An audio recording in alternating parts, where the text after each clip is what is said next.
Oh mga beshi, baba na nga po kami ngayong oras para mag-lunch. At habang naghihintay nga ay nagpapakit pa ang beshi mo. Kahit nahihiya nga pa ako sa part na yan ay tuloy-tuloy pa rin nga ang pagbibideo ko. At eto na nga po, nakita ka nga po ako ng beshi ko na nagbibideo. Hello vlog! Nasa labi na nga kami niyan mga beshi. At habang naghihintay ay umikot po ang paligid. At habang umiikot nga po ang paligid ay nakita ko nga po ang mga bashers ko. At habang naghihintay nga ay naglakad-lakad muna ang beshi nyo.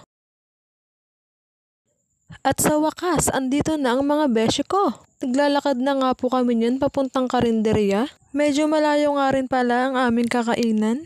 Kaya kahit mainit, tiis ganda ang mga beshi nyo para makakain. At meron nga din pala ditong magandang spot katulad ng fountain at meron ding palaruan. At ito na nga mga beshi, andito na tayo sa ating final destination. Oops!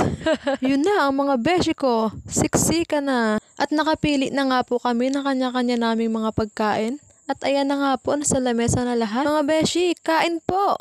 At ayan na nga po at kumakain na nga po ang beshi nyo. Hindi halatang gutom na gutom ay.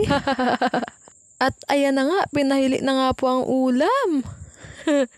Fast forward. At ayan na mga beshi, at tapos na nga akong kumain. Thank you Lord sa pagkain. Tapos na nga kaming lahat kumain at nakabayad na din kami ng aming mga kinain. Ito na nga po ulit mga beshi at naglalakad na naman. At pagbalik namin sa aming mga office, gutom na ulit.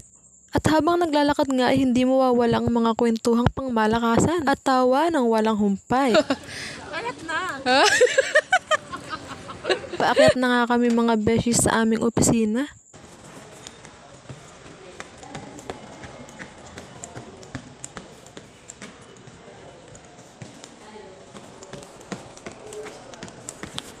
Andito na nga po ako ngayon mga beshi sa office. At tama na nga muna mga beshi.